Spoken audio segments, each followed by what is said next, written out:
할렐루야. 우리 사람들은 특별한 의미를 담고 있는 물건을 주고받으면서 서로 마음을 전하며 주고받습니다. 예를 들면 당신과의 사랑은 달콤합니다. 그런 뜻으로 초콜릿을 선물로 준다고 해요. 또 어떤 사람은 당신을 내가 영원히 사랑합니다 라고 하는 그런 의미로 또 스카프를 선물한다고 그래요. 또 어떤 사람은 당신과 하나가 되고 싶습니다. 그런 의미로 목걸이를 선물한다고 그래요. 이렇게 사람들은 여러 가지 자기가 생각하는 그런 마음을 담아서 선물을 주고 받기도 합니다. 또 어떤 사람은 결혼식 때 다이아몬드 반지를 선물로 전해주기도 하는데 그것은 다이아몬드처럼 딱딱하고 단단하고 빛난 것처럼 부부가 한마음 한뜻으로 변하지 말고 든든하게 그렇게 살라고 하는 그런 마음으로 준다는 것입니다. 이처럼 사람들은 어떤 물건을 통해서 자기의 마음을 사람들에게 전하려고 합니다. 우리 하나님께서도 바로 당신의 마음을 우리들에게 전하셨어요. 그것은 바로 성경으로 말씀하셨는데 성경은 우리를 향한 하나님의 큰 사랑이 담겨져 있어요. 창세기 1장 1절에 태초에 하나님이 천지를 창조하시니라 시작하는 이 말씀은 이 세상의 주인은 바로 내다 하나님이라는 것이에요. 창세기 3장에 나오는 아담과 하와는 선악과를 따먹는 죄를 지었어요. 죄를 지은 아담과 하와는 너무 무서워서 동산에 숨었을 때 하나님은 짐승의 가죽으로 그들의 옷을 입혀주셨어요. 짐승의 가죽으로 옷을 입혀주신 것은 예수님께서 처음부터 십자가에 죽으실 것을 예언하시면서 그 하나님의 사랑의 마음을 담은 것이에요. 그러나 하나님의 마음을 가장 잘 보여준 사건이 있어요. 성경 66권에 하나님의 마음을 모두 담으셨는데 성경에 바로 담겨진 우리 하나님의 마음은 여러 가지로 나와요.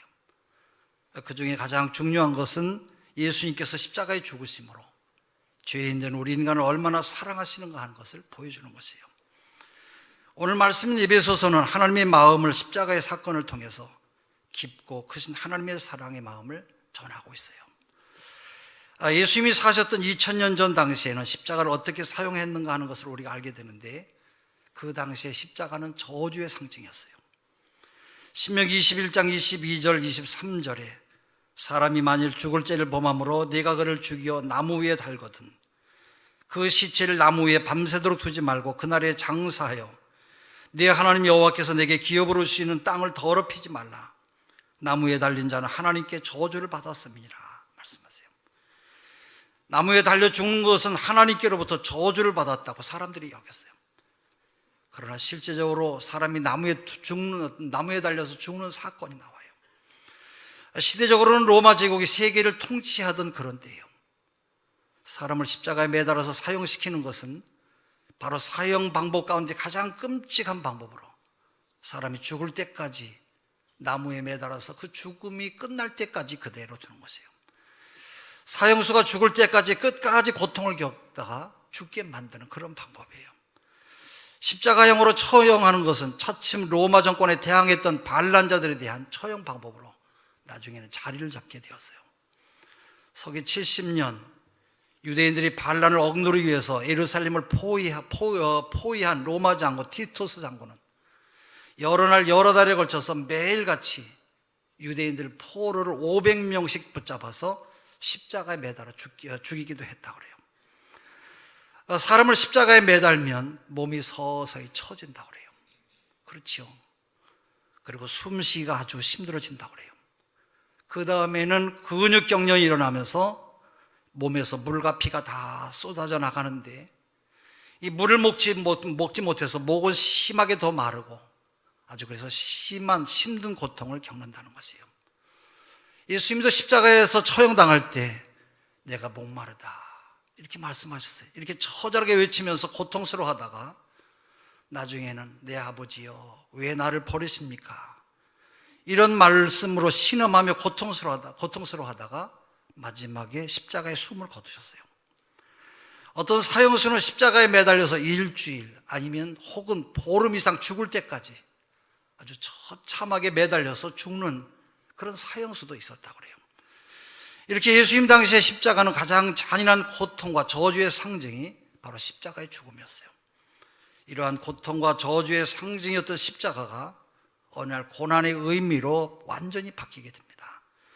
예수님이 십자가에 달려 죽으심으로 십자가는 더 이상 고통과 저주를 뜻하지 않는 그런 형틀이 되었어요. 하나님의 독생자인 예수님께서 십자가에 달려 돌아가심으로 고통과 저주의 상징이었던 십자가가 용서와 화해와 사랑의 의미로 바뀌게 되었어요. 예수님은 우리 인간의 모든 죄를 대신 짊어지시고 십자가에서 죽으셨어요.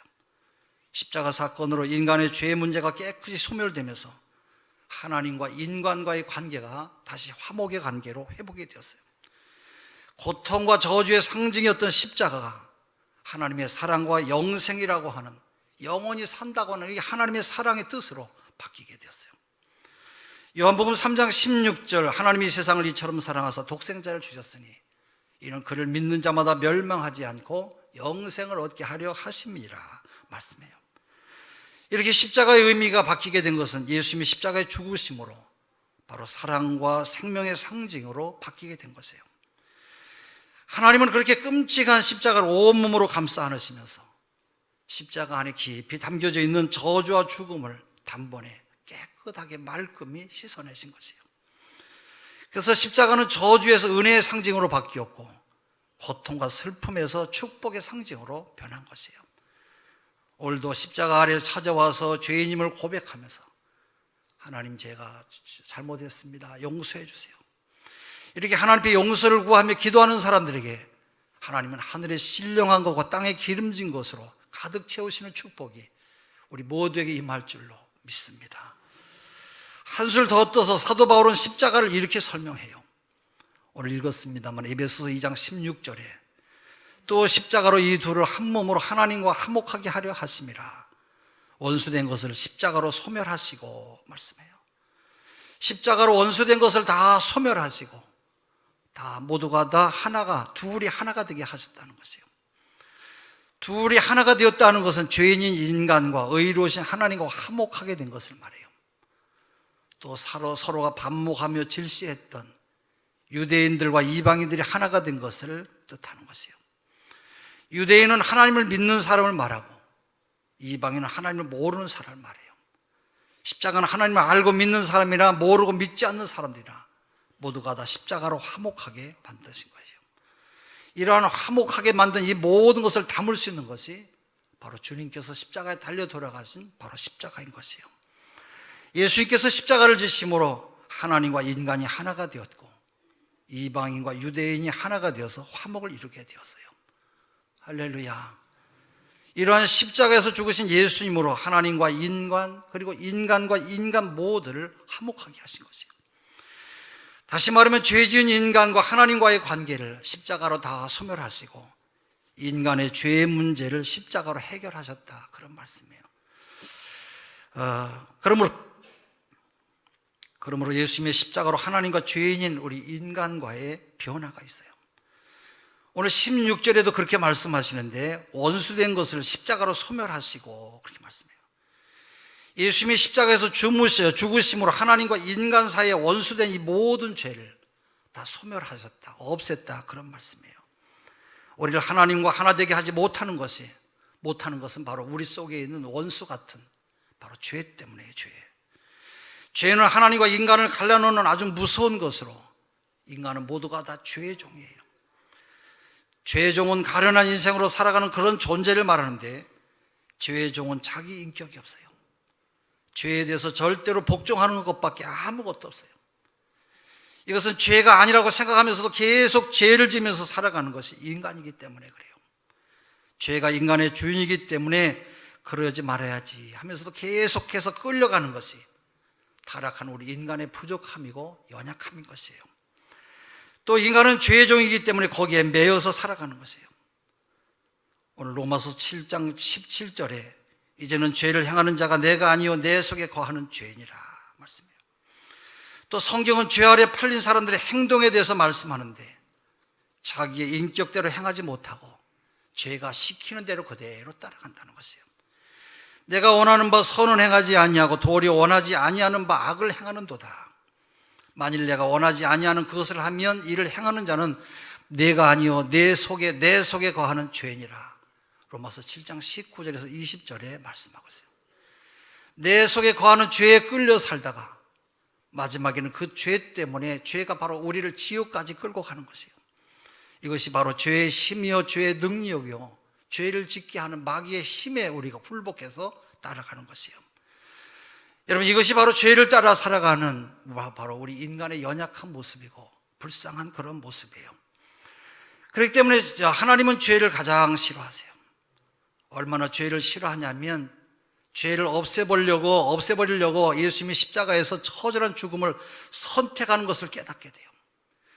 예수님이 십자가에서 죽으신 것은 우리 인간의 죄 때문이에요.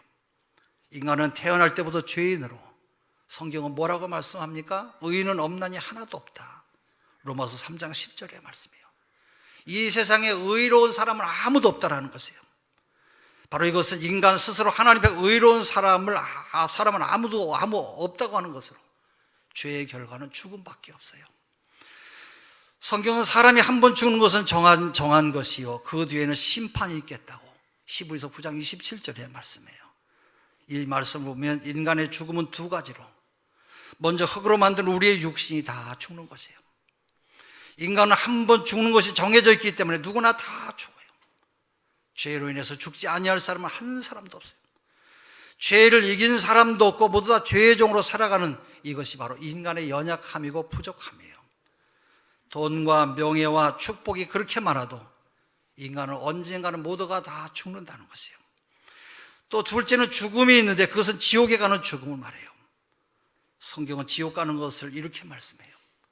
그러나 두려워하는 자들과 믿지 아니하는 자들과 흉악한 자들과 살인자들과 음행하는 자들과 점술가들과 우상 숭배자들과 모든 거짓말하는 모든 자들은 불과 유황으로 타는 불못에 던져지리니 이것이 둘째 사망이니라. 요한계시록 21장 8절에 말씀하고 있어요. 그러나 사람은 누구나 다 천국 가기를 다 소원해요.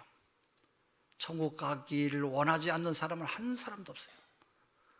누구든지 말귀를 알아듣는 사람은 다 천국 가기를 원하지 죄 속에서 살다가 지옥으로 떨어지기를 원하는 사람은 아무도 없어요.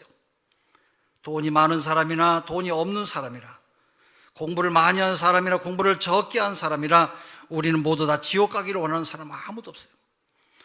그러나 지옥 가지 않냐고 천국 가기 위해서는 우리에게 꼭 필요한 것이 있는데 그것은 바로 나의 모든 죄를 짊어지시고 십자가에서 죽으신 예수 그리스도를 나의 구세주로 영접하는 것이에요.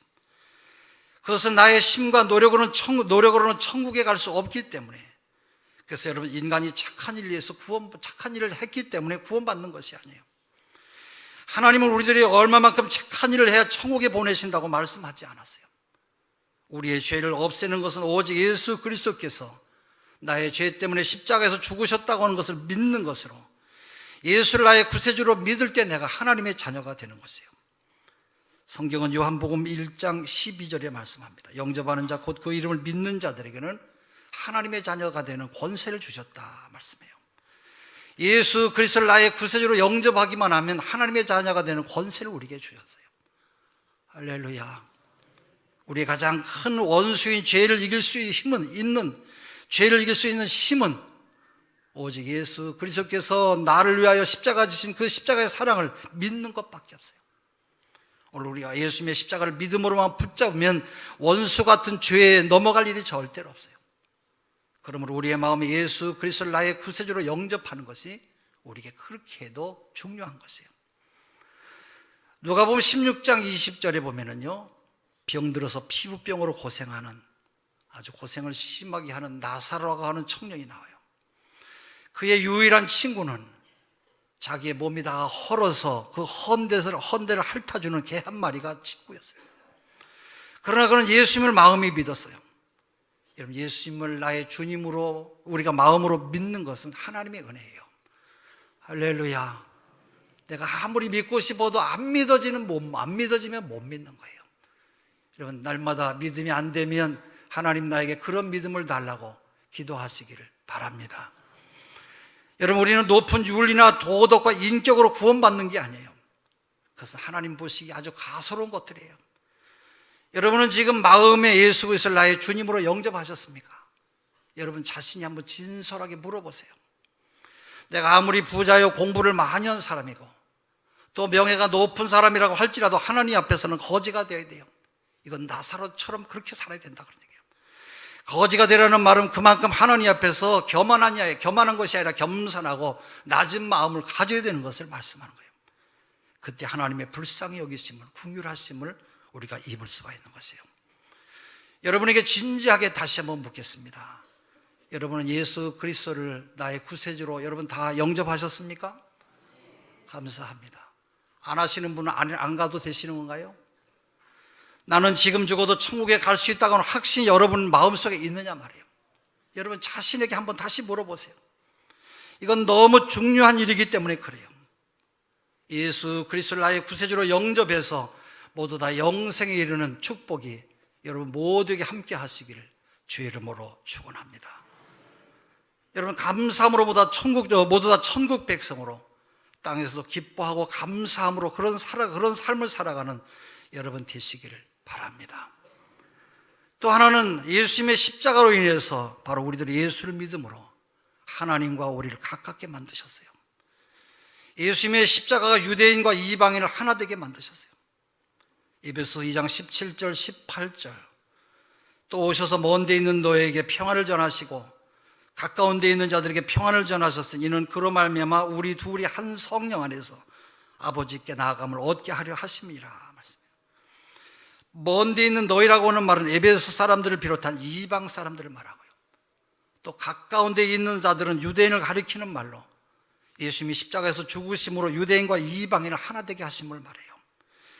예수님 때문에 우리는 하나님 나라 백성이 되었는데 그것은 예수님이 십자가에서 죽으시면서 우리 모두를 하나 되게 하셨기 때문에 우리가 하나 구원의 백성이 된 것이에요. 바로 하나님 나라는 여러분 십자가로 이루어진 것이에요. 십자가는 유대인에게도 함께 하시고 이방인에게도 함께 하시고 모두가 다 십자가 안에서 하나님 나라를 함께 이루어가고 있어요. 십자가로 하나 될 수 없는 사람들을 하나로 만드셨고 십자가로 하나님 나라를 이루게 된 것이에요. 또 우리 모두가 하나 된 것을 끝까지 지켜주시는 분이 바로 성령 하나님이세요. 성령님은 우리와 하나님이 하나 되게 하시는 바로 성령님이세요. 그 영이 성령님이세요. 오늘도 하나님은 십자가로 우리 모두를 하나 되게 하세요. 그러므로 주님의 십자가로 하나 되지 못할 사람은 아무도 없어요. 그 사람의 신분이나 남녀 고하를 막론하고 하나가 될 수가 있어요. 하나님께서 우리에게 십자가의 은혜를 주신 까닭은 우리 모두가 하나가 되게 하시기 위해서인 것이에요. 십자가 안에서 하나님 하나가 되어서 하나님께로 나아가게 되므로 이제 우리는 새로운 삶이 주어지게 되는 것이에요. 에베소 2장 19절 그러므로 이제부터 너희는 외인도 아니요 나그네도 아니요 오직 성도들과 동일한 시민이요 하나님의 권속이라 말씀해요. 에베소 교인들이 예수를 믿기 전에는 외인이었어요. 바깥에 있는 사람들이었다 그런 얘기예요. 그러나 이제 예수님의 십자가를 믿음으로 바깥에서 안으로 다 들어오게 되었어요. 사실 이들은 한 곳에 머물지 못하고 떠돌아다니던 나그네였어요. 나그네였던 이들이 예수를 믿음으로 나그네가 아니라 이제는 문 안에서 머물 곳을 찾게 된 것이에요. 그래서 교회는 작은 천국이 되어야 돼요. 잘 사는 사람과 어려운 사람들이 함께 어울려 사는 것이 바로 교회인 것이에요. 하나님의 축복으로 내가 다른 사람들보다 더 많이 배웠어요. 가진 것도 많게 되었어요. 그런 분들은 힘들고 어려운 분들에게 베푸시는 주님의 마음을 가지고 긍휼의 사랑을 늘 생각하고 살아가는 여러분 되시기를 바랍니다. 저는 우리 교회를 볼 때 우리 교회는 아주 이상적인 교회다는 그런 생각이 들어요. 잘난 사람도 없고 모두 다 고만고만해요. 여기가 바로 우리의 천국의 지성소가 아닌가 생각해요. 슬플 때 함께 울어주고 기쁠 때 함께 나누고 힘들게 살아가는 분들 도와주는 그런 믿음의 사람들이 되시기를 바랍니다. 하나님이 인간이 되신 것은 하늘을 우리에게 나누시기 위해서예요. 하나님의 기본 정신은 나눔이에요. 나눔은 하늘나라의 기본 정신으로 우리 모두가 다 함께 울고 함께 웃는 슬픔과 기쁨을 함께하는 신기천국의 모든 공동체에 다 되시기를 주의 이름으로 축원합니다. 그 다음에 예수님의 십자가로 죄인 된 우리들이 하늘나라 시민이 되었어요. 한마디로 말하면 거룩한 백성이 되었다 그런 말이에요. 우리가 이방인이나 나그네로 살아갈 때는 거룩하지 못했어요. 그때는 세상 풍속을 그대로 따라서 살았어요. 그러다가 십자가에 달리신 예수님을 믿고 성도가 되었고 집사가 되었고 목사가 되었고 장로가 되었고 거룩한 하나님의 백성이 되었어요. 예수님과 똑같은 하늘나라 시민이 되었어요. 하늘나라 시민이라고 하는 것은 하나님 나라 백성이 되었다, 그런 말이에요. 십자가에 달리신 예수님을 믿으면 누구나 다 하나님 나라의 백성이 되는 것이에요. 이것은 한 식구가 되었다고 하는 말로, 한 핏줄이라고 하는 말로, 핏줄은 결코 갈라질 수 없는 사이를 말해요. 이방인이나 나그네는 지나가면 그만입니다만은, 그러나 한 번 식구가 되면 끝까지 식구로 살아가는 것이에요. 우리 안에는 모두가 다 똑같은 주님의 피가 흐르고 있기 때문에, 할렐루야. 에베소 사람들은 예수의 십자가를 믿음으로 하나님 안에서 영원한 식구가 되었어요. 하나님은 한 번 식구로 삼아주시면 끝까지 함께하는 영적인 식구예요. 그렇게 멀리 있던 사람들이 하나님의 은혜로 사랑이 넘치는 식구로 살게 되었다, 그런 말씀이에요. 십자가에는 이런 깊은 뜻이 들어있어요. 천주교인들은 밥 먹을 때마다 이렇게 십자가를 그리고 이렇게 밥을 먹더라고요. 우리도 십자가 목걸이를 목에 걸고 다닙니다만, 그러나 십자가 목걸이를 목에 걸고 다닌다고 해서 그 사람이 진정한 그리스도인이라고 말할 수는 없어요. 예수님이 지신 십자가로 의로우신 하나님과 죄인 내가 하나가 되어야 돼요. 그리고 이방인들과 화목하게 살아야 되고, 또 우리가 그리스도 안에서 화목하게 살아야 돼요. 지금까지 원수되었던 것들과 힘들었던 그 모든 것을 내려놓고 이제는 화목한 삶을 살아야 돼요. 내 안에 모든 죄를 바로 십자가의 보혈로 소멸하셨기 때문에 이제는 십자가 보혈의 능력으로 모든 것들과 화목하게 되어서 살아가는 것이에요. 원수 같은 죄로 끊어졌던 하나님과 나의 관계를 이어주셨고, 사람과 사람과의 관계를 이어주셨어요. 이것이 바로 하나님과 원수된 자를 십자가로 소멸해 주셨기 때문인 것이에요. 이제 우리를 다시 회복하게 하시는 하나님의 사랑을 우리의 삶에 담고 살아가야 될 것이에요. 인도의 빈민가로 들어간 세계적인 성악가 김재창 선교사라고 하는 우리나라 목사님이 계세요. 이 선교사의 이야기를 영화를 통해서 보았는데 제목은 바나나송이에요. 이분은 인도의 계급제도 속에서 가장 천민층인 계층들이 모여 사는 빈민촌으로 들어갑니다. 그 속에서 음악으로 희망을 전하는 김재창 선교사는 그곳 사람들에게 음악을 열정적으로 아주 잘 가르쳐요. 연습 시간도 잘 지키지 못한 아이들과 부모들에게 어렵게 준비한 첫 콘서트로 그 빈민촌 사람들에게 희망을 전하게 되었어요. 먼저 바나나 합창단들을 한국으로 내려와서 여행함으로 그들에게 신뢰를 줬어요. 이후에 그들의 부모들에게 노래를 부르게 체험시키면서 결국 이 바나나송이 기적같이 일어나게 됐어요. 영화 속에서 빈민촌의 한 어린아이가 벽에 십자가를 그려놓고 예수님 앞에 기도하는 장면이 나와요. 예수님의 십자가로 멀리 인도의 빈민촌 사람들과 하나님과의 화목한 관계를 맺게 된 것이에요. 그리고 사람과 사람들과의 화목의 관계를 맺게 되었어요. 하나님의 십자가의 은혜는 사람과 사람과의 관계, 사람과의 관계를 이어주는 바로 화목의 다리, 그것이 바로 십자가인 것이에요. 우리 교회 십자가는 아주 높아서 어디서도 잘 보이는 것 같아요. 저녁에는 신기촌 시장 가서도 이렇게 보면 거기도 환하게 불빛이 보이고, 또 저 우측으로 저 언덕에도 보면 우리 교회 뒤에 영락교회 뒤쪽인 언덕에서도 십자가가 아주 잘 보여요. 저는 십자가를 볼 때마다 아주 마음이 뜨겁고 하나님 앞에 감사하는 그런 마음으로 늘 기도를 해요. 여러분, 우리가 십자가를 보면서 무엇을 다짐해야 됩니까? 십자가를 통해서 죄로 멀어졌던 하나님과의 관계가 아주 가까워져야 돼요. 그로 인해서 이웃과의 관계를 다시 연결하는 그런 다리가 되었어요. 그래서 주님이 주신 십자가를 바라볼 때마다 하나님과 원수된 죄가 다 사라졌어요. 사람들과의 관계가 끊겼던 이 모든 관계가 화목한 관계로 이어지는 놀라운 주의 축복이 여러분의 삶을 복되게 하실 줄로 믿습니다. 우리 모두는 어떤 사람들이라도 어떤 사람과도 화목하게 살아가는 믿음의 사람들이 되시기를 주의 이름으로 축원합니다.